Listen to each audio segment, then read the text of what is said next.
Entonces, vamos a iniciar ahora con gametogénesis.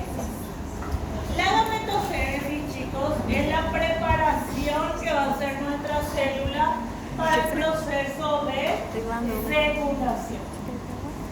La gametogénesis incluye 3 etapas, ¿sí? Donde la primera etapa de la gametogénesis es la meiosis. La segunda etapa es la diferenciación y la tercera etapa es la maduración, ¿sí? Entonces la gametogénesis es un proceso en el que ocurren esas 3 etapas. Quiere decir que la meiosis es parte de la gametogénesis. Y la gametogénesis está involucrada en meiosis, diferenciación y maduración de los espermatozoides y de los ovocitos.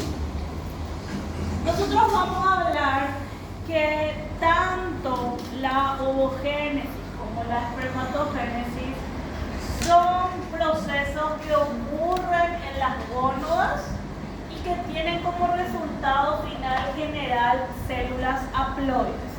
En el caso de la espermatogénesis, vamos a generar 4 células haploides que van a ser completamente del mismo tamaño. Estas 4 células haploides que se generan del proceso de espermatozoide van a pasar un proceso de diferenciación donde nosotros vamos a ver la cabeza, el cuello y la cola. Y ellos también van a perder material citoplasmático en ese proceso de diferenciación. En el caso de la ovogénesis, vamos a tener la formación de un solo ovocito que va a ser funcional. Significa eso que uno solo tiene la capacidad de poder ser fecundado. Los otros cuerpos polares que se forman van a estar completamente desintegrados porque no tienen material citoplasmático importante para poder hacer un proceso viable. Entonces, primero vamos a hablar de la espermatogénesis. Ok. Gracias, niña Alexa. Vamos a tener. Primero va a ocurrir que vamos a tener una célula germinal, donde esta célula que es germinal, en el caso de la espermatogénesis hablamos de una espermatogonia. Esta sería entonces una espermatogonia y este proceso ocurre en los testículos. ¿Sí? Este proceso de la espermatogénesis, el inicio de la espermatogénesis se da entonces en los testículos. Lo primero que va a ocurrir es que esta célula germinal va a tener que diferenciarse y esa diferenciación va a hacer que se forme un espermatocito primario.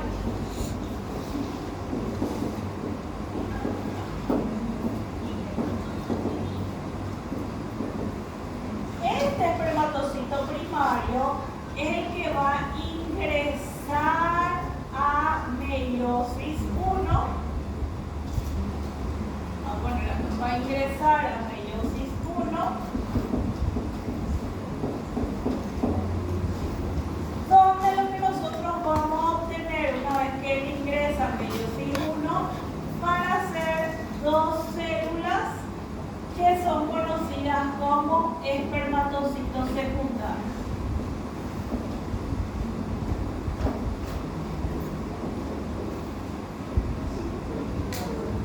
Este espermatocito secundario es ahora el que va a entrar a meiosis 2 para que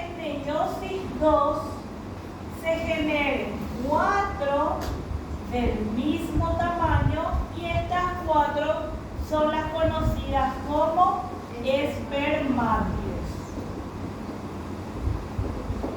Una vez, chicos, que se formaron estas cuatro espermátides, estas están completamente iguales en material genético e iguales también en material citoplasmático. Tienen todas el mismo tamaño. Una vez que se terminó y se generó las espermátides, terminó la meiosis 2, o sea, la meiosis concluye. La meiosis concluye con la formación de las espermátides. Acá termina. Desde acá, desde que aparecen las espermátides, continúa el proceso de espermatogénesis, pero ya se da la segunda etapa de la espermatogénesis, que es la citodiferenciación. Estas cuatro células van a entrar entonces en un proceso que se conoce como citodiferenciación, donde la citodiferenciación implica la formación de cabeza, cuello y cola, donde también va a haber la formación de un acrosoma y también van a ver la obtención de flagelos en la cola. Entonces lo que nosotros vamos a obtener va a ser una cabeza, un cuello, ¿sí? Y una cola, que va a ser una cola que va a tener flagelos, ¿sí? Una cola flagelada. Esta cabeza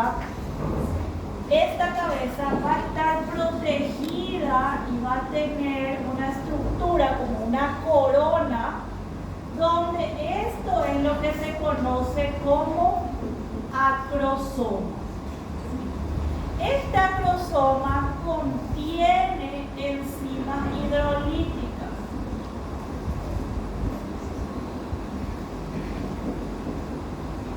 La función de estas enzimas hidrolíticas es poder penetrar dentro del ovocito, ¿sí? Es poder hacer el proceso de fecundación gracias a las enzimas hidrolíticas que se encuentran en el acrosoma.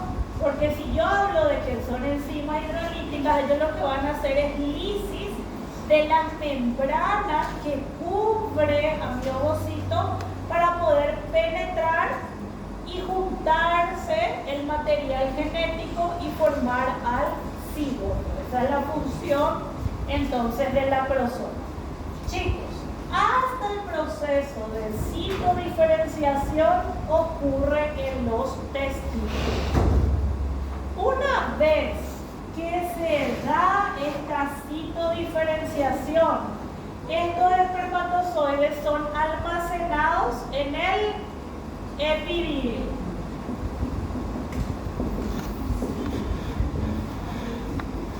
Aquí en el epidídimo es donde va a ocurrir la fase final de la espermatogénesis, porque en el epidídimo se da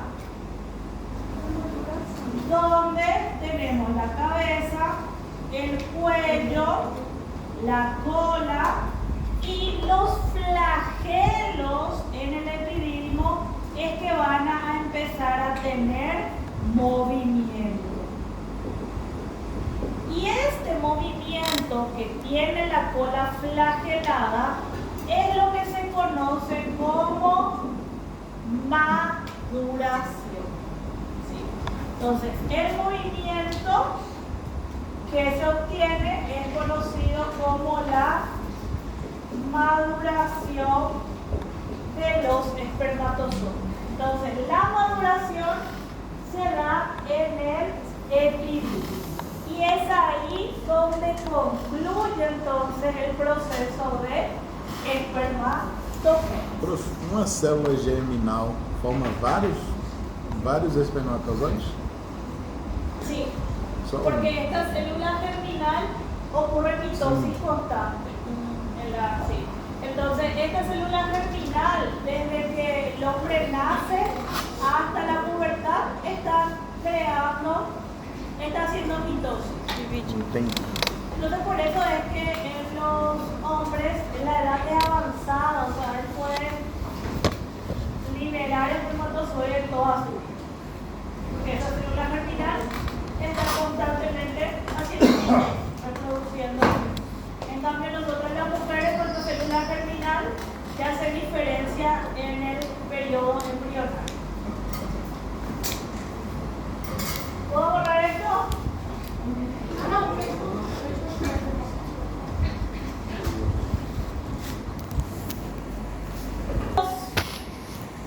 Con ovogénesis. La ovogénesis, nosotros tenemos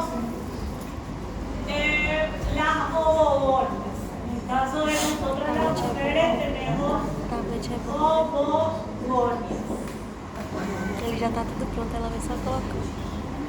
Estas ovogonias están en mitosis, que son las células germinales. Este sería la ovogonia, sería nuestra célula germinal.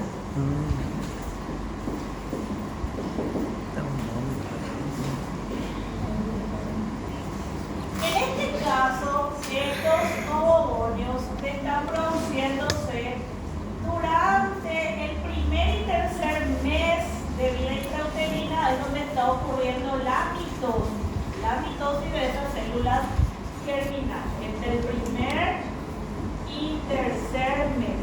En cambio, a partir del tercer mes y el séptimo de la vida intrauterina, en la gónada embrionaria es donde se da la diferenciación de este ovogonio. Una vez que acá se da la diferenciación, nosotros vamos a obtener un ovocito 1 o un ovocito primario.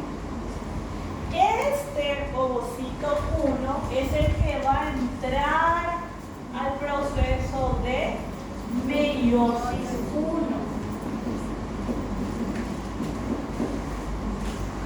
Este proceso de meiosis 1 va a iniciar, se va a dar, ¿sí?, entre el tercer y séptimo mes de vida intrauterina. Pero esta meiosis 1 va a parar, va a hacer una pausa en la profase 1, exactamente en el diploneto. ¿Sí? Ahí va a parar. Entonces nosotras vamos a nacer con un promedio de 400 ovocitos 1 que se encuentran en el diploneto, donde esos 400 van a estar en los folículos, donde se van a volver a retomar esta profase 1, porque acá nos falta todavía la fase de, después del diplonema viene la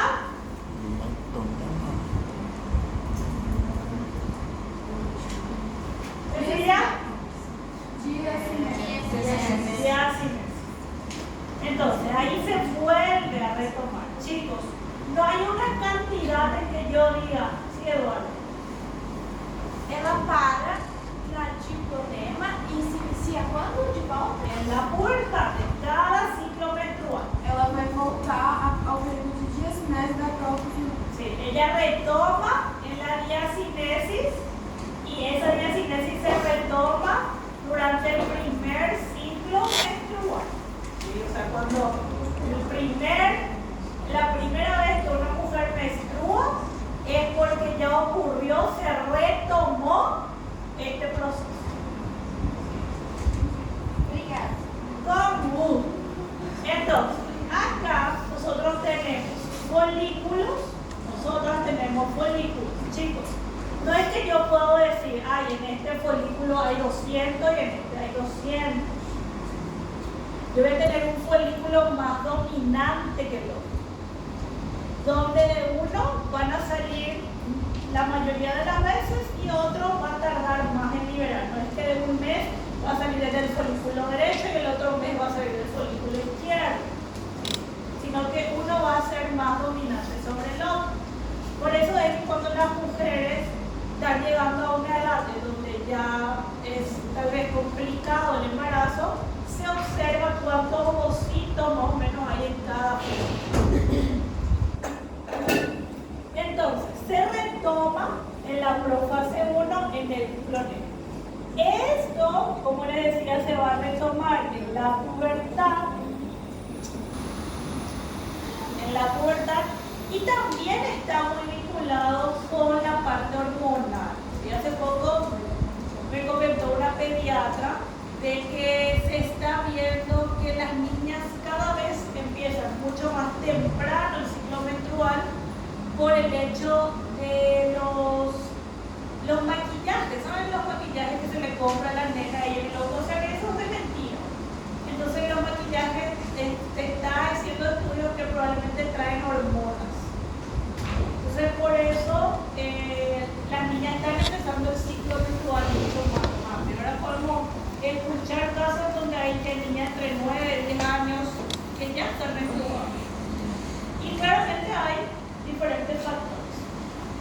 Entonces, en este caso, nosotros ya acá lo que vamos a retomar es la división de este ovocito 1 en un ovocito que va a ser conocido como el 2. Este sería el ovocito 2 y vamos a obtener este cuerpo polar. Los ovocitos están rodeados por una corona que se conoce como corona radiada. Estas coronas radiadas son un montón de células que se logran unir de forma como un tejido epitelial, donde estas células, chicos, están unidas por ácido hialurónico. Es por eso que envejecen esos ovocitos, porque el ácido hialurónico se va deteriorando y no podemos todavía aplicarnos ácido hialurónico en los folículos. Entonces, mientras cada vez va ocurriendo, también el ácido hialurónico va degradándose y el ovocito va envejeciendo. Este cuerpo polar es el que entra también, este primer cuerpo polar va a entrar en la meiosis 2 y vamos a obtener otros dos cuerpos polares y esto ya me va a poder obtener un ovocito que va a ser funcional y otro cuerpo polar. Chicos, esto es de la generación de este ovocito que es funcional. Solamente va a ocurrir cuando lo que empieza a descender por la trompa llega acá, va a ser ese ovocito, pero va a ser un ovocito 2. Un ovocito 2. Solamente si es que ese ovocito 2 que salió del folículo y empezó a descender por la trompa llega a ser fecundado, se va a retomar y yo voy a obtener un ovocito funcional. Si no, lo que va a caer es un ovocito 2. Entonces, cuando inicia y concluye mi meiosis 1, yo obtengo ese ovocito 2. Y ese ovocito 2 es el que va a descender por la trompa. Ese ovocito 2 ¿Es haploide o diploide? es haploide. En la meiosis 1 ya se... Sí, en la meiosis es haploide, porque ya se da la separación de cromosomas homólogos. Y la meiosis 2 ¿Qué pero más meiosis? meiosis, ¿Qué meiosis? pero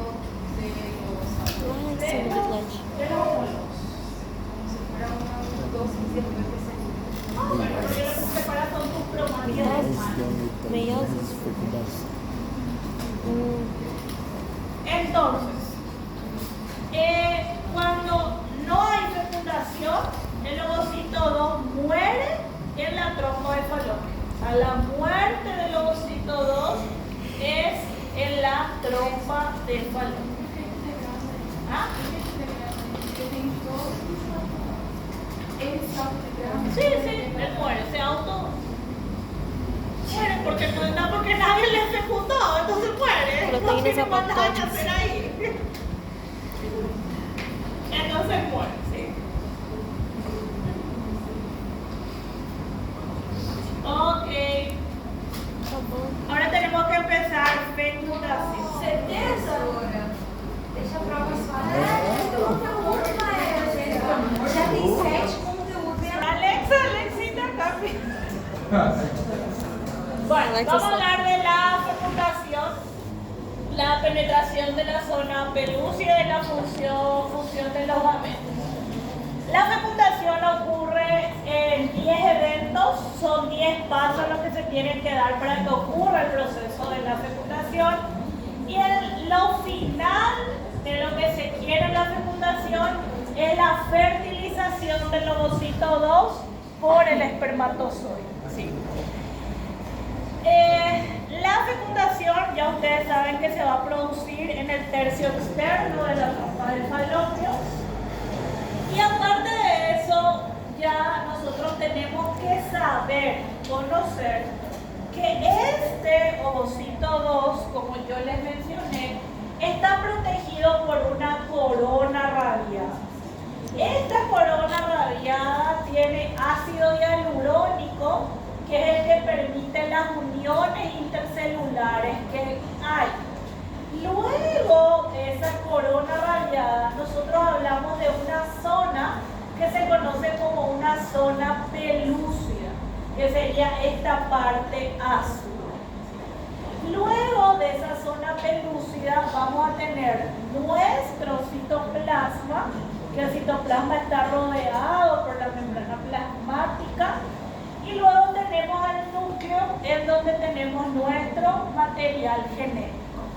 El espermatozoide debe atravesar la corona radiada, debe atravesar la zona pelúcida y debe atravesar el citoplasma y llegar hasta el núcleo para que ocurra la fecundación. Por eso hablamos de que la fecundación ocurre primero la penetración de la zona pelúcida y consecuencia de la penetración de la zona pelúcida es la fusión de los gametos. Cuando ya hablamos de la fusión de los gametos, hablamos que los materiales genéticos se juntaron y ya se retoma entonces el proceso de mitosis. ¿Sí? En esta membrana pelúcida, en esa zona pelúcida, hay dos glicoproteínas que son sumamente importantes para que ocurra la fecundación, que son la CP2 y la CP3. ¿Sí? Ellas van a enviar,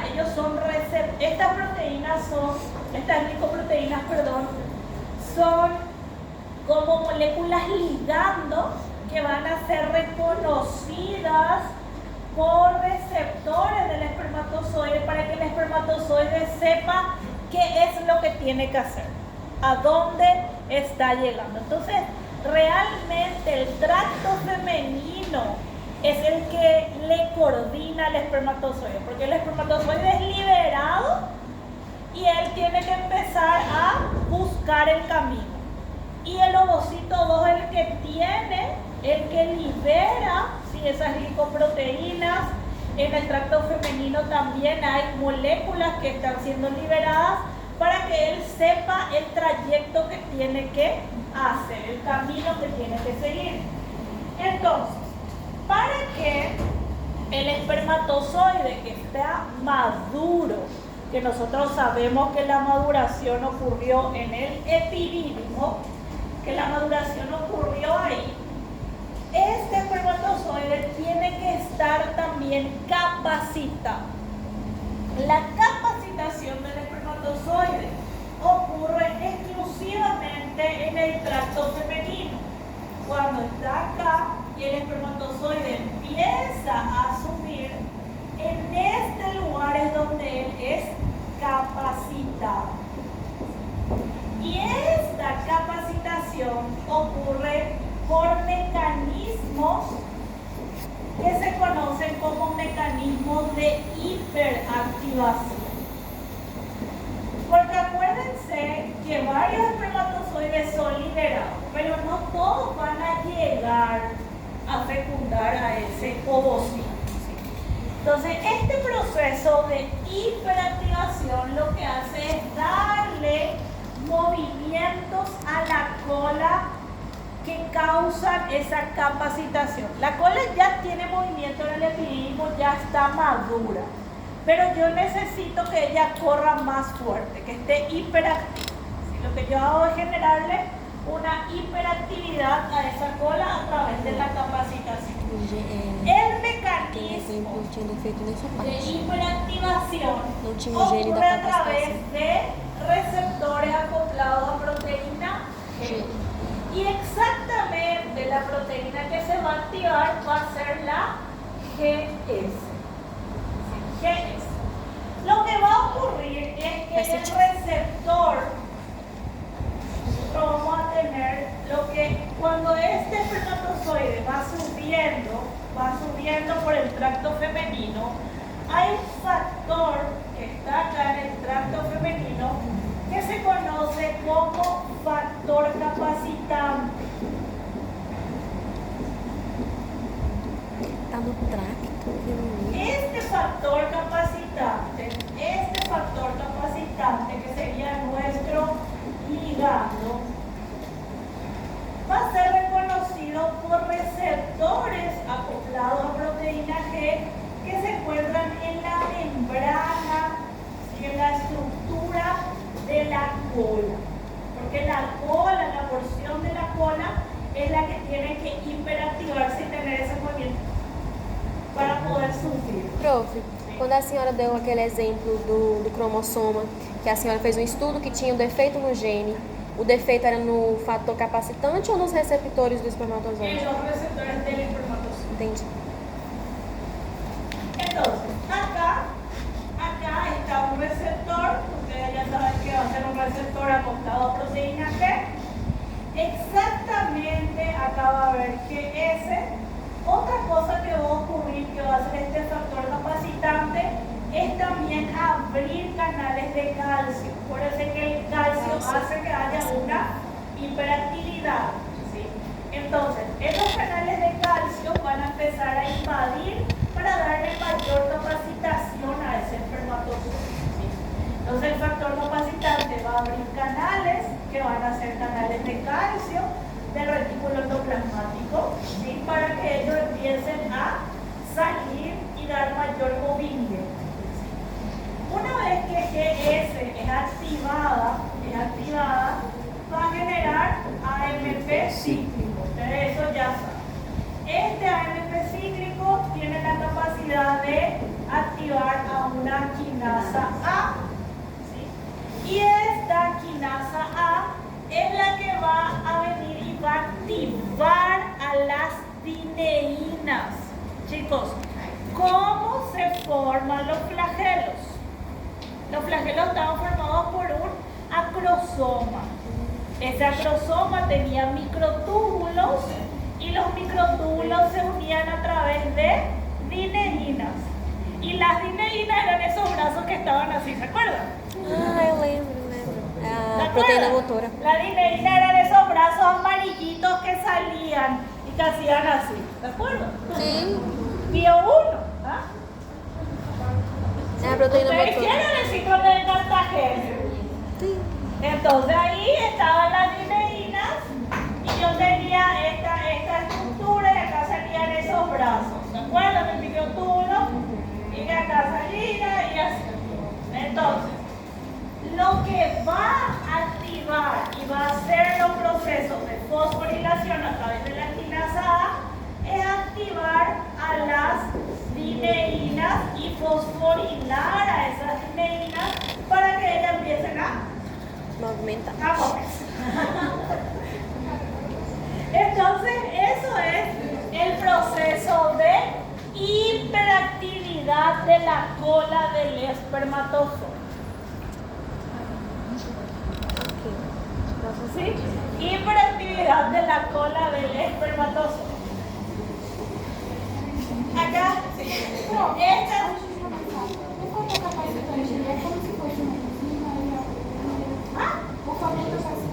El factor capacitante es una proteína. Tú de proteína. El factor capacitante es una proteína que se encuentra en el tracto femenino.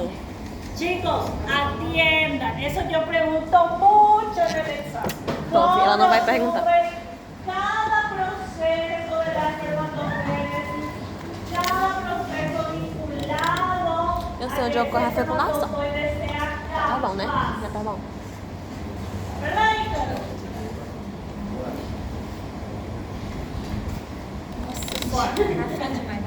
Entonces, hablamos de las fases de la fecundación.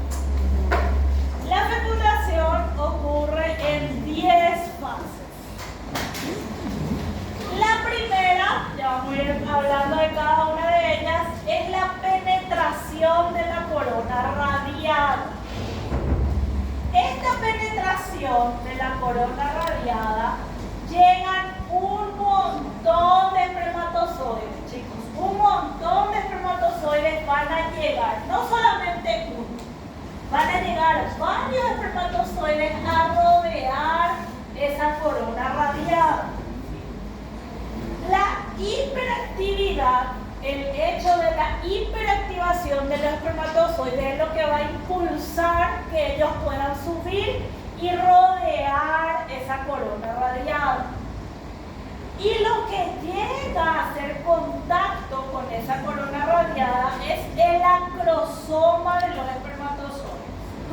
Porque en el acrosoma de los espermatozoides está ¿qué cosa?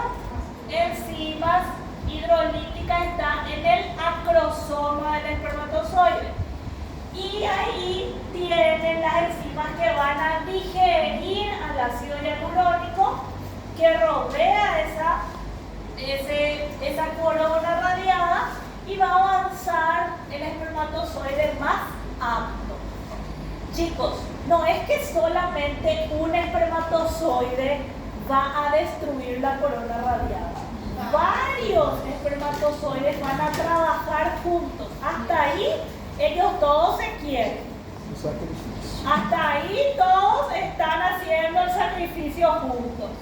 ¿Sí? Pero después ya uno, el que llegue primero y sea más letrado, después de ser vivo por utilizar la fuerza de los demás, va a quedarse solo uno. ¿Sí? Essa aptidão dos espermatozoides é por conta de maior variabilidade genética? No, O que faz ele ser mais rápido? la hiperactivación. La hiperactivación, o sea, que él se haya hiperactivado, acuérdate que la hiperactivación no ocurrió en tu material genético. El material genético está en la cabeza. Lo que se hiperactivó fue la cola. Puede ser que vos tengas, chicos, eso es importante lo que pregunta Ana Luisa. Puede ser que yo tenga un cromosoma que no sea capaz, que no tenga capacitación, pero eso no implica que su material genético está dañado. Porque en el caso que yo les conté, esa persona no lograba que se capacite, pero sí podía hacer una fecundación in vitro, porque no hubo un error en el proceso de recombinación genética. El error fue en el proceso de citodiferenciación, ¿sí? En el crear esa cabeza, el cuello y la cola. Entonces, el espermatozoide va a llegar y va a penetrar, o sea, varios van a llegar a esa corona radial. Y luego ocurre la segunda fase, que es una reacción acrosómica. En esta reacción acrosómica es donde van a empezar a trabajar las glicoproteínas que se encuentran en la zona pelúcida. Las glicoproteínas que se encuentran en la zona pelúcida de nuestro ovocito, la primera que va a trabajar va a ser la CP3. La CP3 lo que va a hacer es unirse al receptor de la membrana del espermatozoide y de vuelta trabajar con receptores acoplados a proteína G. Pero en este caso va a trabajar no con GS. ¿Quién es la que activa la fosfolipasa C? Proteína G, ¿qué? GG. Entonces, ella activa a la fosfolipasa C y ella va a transformar, ustedes saben, a PIP2 en diacilglicerol y en IP3. Y ya ustedes saben lo que pasa. IP3 va a ir a abrir los canales de calcio del retículo endoplasmático liso y mi diacilglicerol va a ir a activar a una quinasa C para generar fosfolipasa A y D para que se pueda formar adenina ciclasa, para que se active también el AMP cíclico y luego la quinasa A es la encargada de activar toda esta reacción acrosoma. Es una cascada de activación de receptores acoplados a proteínas. ¿Ah? ¿Y me acuerdo? IP4, No, esto... No, ella es esto. La quinasa. IP4 va a salir. La IP4 va a ser activada acá, en esta zona, en la zona, una vez que se activa la quinasa C. La quinasa C es la que va a activar IP4. El IP4 va a abrir canales de calcio, pero de la membrana. De la membrana. Explica no quadro. IP4. ¿Ya? IP4 va a activar, va a abrir la membrana para que ingrese calcio. ¿Sí? Y ahí se va a dar entonces la reacción acrosómica. Luego hablamos de la denudación, donde la denudación ya es el desprendimiento total de esta corona radiada. ¿Sí? Y una vez que toda la corona radiada se desprendió, es porque la hialuronidasa de nuestro acrosoma destruyó completamente todo el ácido hialurónico de esa corona. En este momento es que nuestro espermatozoide ya puede penetrar a la membrana pelúcida. Una vez que ella penetra a la membrana pelúcida, la que permite que ocurra esa penetración es la glicoproteína CP2. CP2 es reconocida por un receptor que en este caso ya no es receptor acoplado a proteína G, sino se llama receptor pH20. El receptor pH20 se encuentra en el espermatozoide. ¿Sí? Este receptor pH20 lo que va a hacer es lanzar, liberar una acrosina, donde la acrosina se va, una vez que ella es liberada, se va a separar en alfa-acrosina y beta-acrosina. Creo que no me están entendiendo. Eu ia falar pra senhora fazendo um quadro agora. Ustedes me entienden mejor cuando... Dibuja.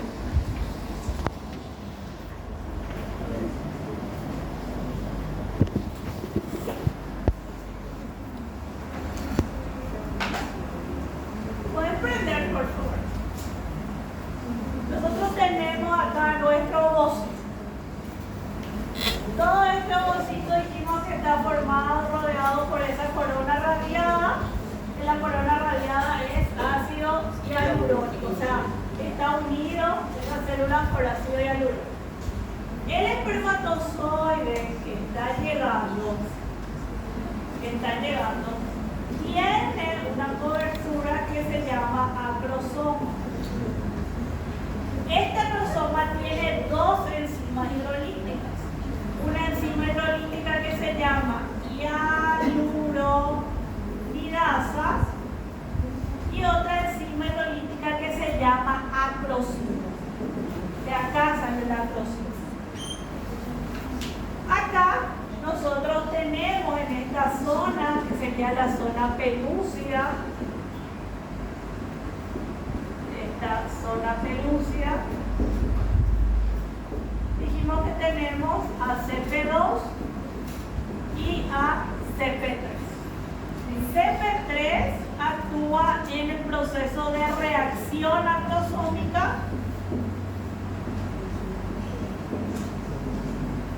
donde la reacción acrosómica implica que esta glicoproteína CP3 sea reconocida por un receptor acoplado a proteína G, que tiene que ser, en este caso, G, lo que va a hacer es generar de este PIP2, tenemos IP3 y diacilglicerol. Este diacilglicerol se va a la membrana y va a activar una quinasa C. Esta activación de la quinasa C va a activar a otro PIP2 que está acá, pero en este caso le agrega dos grupos fosfatos. Esto es lo que me genera PIP4. Esta PIP4 sube a la membrana y abre canales de calcio. Porque ese calcio tiene que salir porque este IP3 se fue hasta el retículo endoplasmático liso para abrir canales de calcio. Esto va a hacer que mi reacción acrosómica ocurra y que toda la corona radiada sea destruida. ¿Sí? Que la corona radiada desaparece. Cuando la corona radiada desapareció, ya no se encuentra, nosotros tenemos solamente la membrana pelúcida y tenemos ese ovocito que acá está su material genético. Cuando la corona radiada ya no está, quiere decir que la hialuronidasa ya trabajó, ya está ok. La reacción acrosómica ya ocurrió porque ya completamente desapareció. Y lo que implica eso, ahora es que CP2 trabaje. CP2 va a ser reconocido, acá vamos a tener CP2, también va a ser reconocido por un receptor que se encuentra en el espermatozoide, pero este receptor se llama receptor PH20. Este receptor PH20 lo que hace es que este acrosoma que está acá libere su acrosina. Y esta acrosina liberada se va a dividir en acrosina alfa y en acrosina beta. Y en ese momento, gracias a la división de la acrosina alfa y beta, es que nosotros podemos decir que estas formas son las formas activas. Las formas activas de la acrosina. Ahí es que esa acrosina está lista para penetrar toda la membrana pelúcida. Porque esa acrosina alfa y beta le van a hacer el camino al espermatozoide por esa zona pelúcida. ¿Sí? Entonces, la acrosina alfa y beta, acá todavía llegan varios espermatozoides. Entonces, la acrosina alfa y beta lo que hacen es que se penetre y se quede, se dice que ocurra la denudación de esa zona. Entonces, ahí mi espermatozoide va a penetrar a esa zona pelúcida. En ese momento, cuando se penetra la zona pelúcida, ocurrir el quinto paso, que es una fusión. Acá podés. Bueno, en esta fusión ya lo que se van a empezar a fusionar y a acercar van a ser nuestros gametos. ¿Sí? Ya él penetró la membrana pelúcida, quiere decir que él ya está ingresando al citoplasma. ¿Sí? Ya está ingresando al citoplasma. Después de que todos los espermas, porque varios espermas van a atravesar la membrana pelúcida, solamente uno va a ser el que va a entrar en contacto con el ovocito. Varios espermas penetraron la zona pelúcida, pero solamente uno va a ser el contacto directo con ese ovocito 2. Eso va a depender de proteínas, siempre proteínas, que van a hacer que ella se reconozca. Sí. Los gametos se tienen que reconocer. La forma en la que ellos se van a reconocer, gracias a qué se van a reconocer. Porque en la membrana plasmática, porque ahora está así. En la membrana plasmática, nosotros ahora tenemos solamente disponible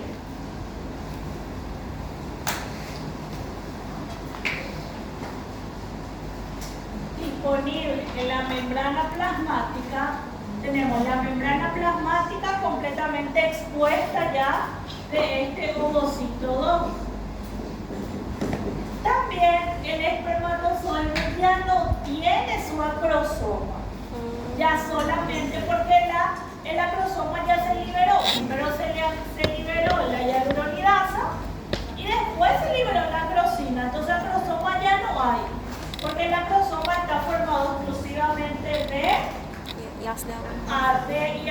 hialuronidasa y acrosina. Y la acrosina ya también fue liberada por el receptor pH20 con la unión de CP2 que vimos aquí.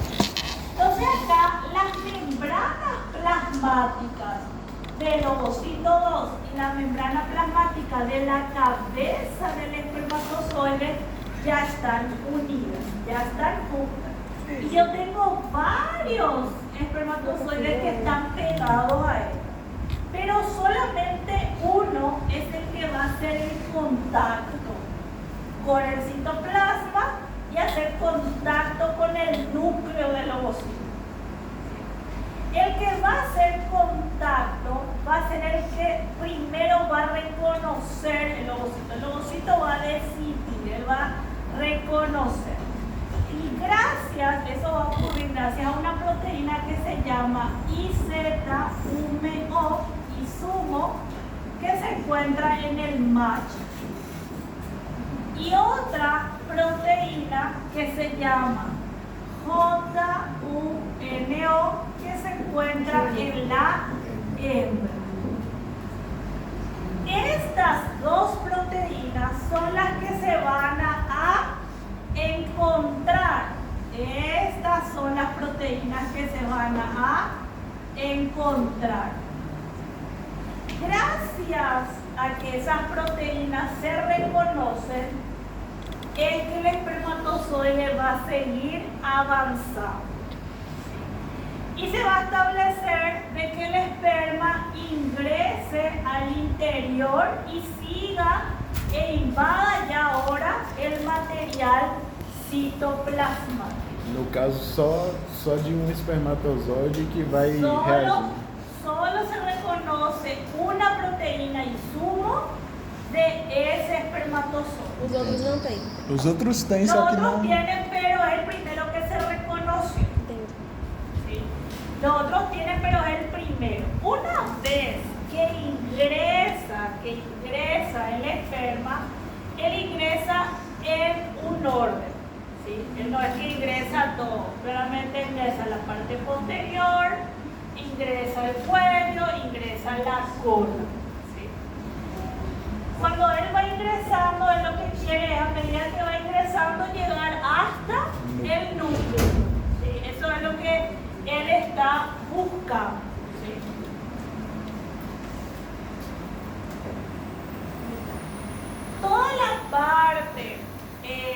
posterior tiene que ser endocitada y lo único que queda así solito es la cabeza, porque la cabeza es lo único que tiene el material genético. ¿Sí? En ese momento, gracias, en ese momento ocurre algo que se conoce como el bloqueo del polispermio. Por este bloqueo del polispermio, una vez que inmediatamente se reconoció ese insumo de la hembra con el turno del macho, este bloqueo del polispermia ocurre en 10 segundos. Una vez que se reconoció, ingresó al citoplasma, ocurrió esa fusión, en 10 segundos se aumenta muchísimo la cantidad de calcio en el citosol y lo que se ve es que ese aumento de calcio hace que la glicoproteína CP2 y CP3 se pierda y si ya no hay esa glicoproteína se bloquea el paso de todos los espermatozoides que quieran seguir entrando. Entonces hay un bloqueo de la polispermia porque se liberan enzimas hidrolíticas que van a destruir a CP2 y a CP3. Y eso va a inmovilizar a todos los espermatozoides. En ese momento, claramente ya el esperma que fue más capaz, ¿sí?, es el que va a lograr fusionarse.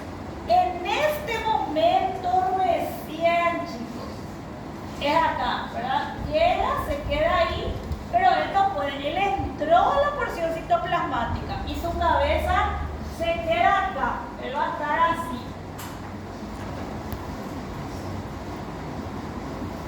Yo voy a tener acá y él va a estar acá y acá está el núcleo de mi ovocito. ¿Sí? Este es el de mi ovocito y este es el de mi esperma. Una vez que ocurrió el bloqueo del polispermia y que ya CP2, CP3 fueron degradadas, es que este ovocito retoma su división meiótica. Y acá todavía entonces no hay fusión de material genético, pero ya hay fusión de gametos. La fusión de gametos ya está, porque esto ya ingresó, el esperma ya está en el medio citoplasmático, pero aún no hay fusión de material genético. En ese momento, entonces, en el séptimo paso, es donde el ovocito 2 continúa su división meiótica. Y eso ocurre gracias a que el diacilglicerol activa una quinasa C en la membrana, la quinasa C fosforila y se desencadena todo el proceso que ustedes ya saben, que es retomar, se reanuda la meiocitosis. En ese momento se generan las dos células haploides y el ovocito funcional es el que va a ser realmente fecundado. ¿Sí? Entonces, ya en el octavo paso ocurren formaciones de pronúcleos que se conocen como la formación del pronúcleo masculino y pronúcleo femenino. Es que se van a ir colocando esos pronúcleos en el medio para poder fusionarse. Algo importante, en el esperma, el ADN no está asociado a histonas. El ADN está asociado a unas proteínas que se llaman protaminas. Entonces, por eso es que se deben de formar esos pronúcleos femeninos y masculinos, porque cuando se forma el pronúcleo masculino, se debe de cambiar esas protaminas por histonas. Entonces, las protaminas van a ser liberadas para que tengan las histonas y ahí se condensan. Este proceso ocurre en 5 minutos. En 5 minutos ocurre el cambio de las protaminas por histonas y ya la fusión, ¿verdad? La fusión del esperma con el ovocito, no, con el núcleo. Y acá ya hablamos de una singamia donde los pronúcleos se ubican bastante cercanos en el centro del cigoto. Chicos, en el momento en el que ocurrió esto, ya es un cigoto. En el momento en el que el esperma ingresó, ya es un cigoto. Cuando se dio reanudación a la segunda división meiótica, yo ya hablo de cigoto. Sí, ya es un cigoto. Entonces, en ese momento lo único que falta es que se fusione material genético. A eso se llama singamia, porque en el centro, acá está en el centro, los pronúcleos se colocan, están como atrayéndose los materiales genéticos para ya luego que ocurra la archimixis, donde es el fin de la fecundación. Los pronúcleos se condensan, se ubican en el plano ecuatorial y ya cada uno posee sus centriolos y se inicia el desarrollo embrionario. Ese desarrollo embrionario, el otro semestre es embrionario.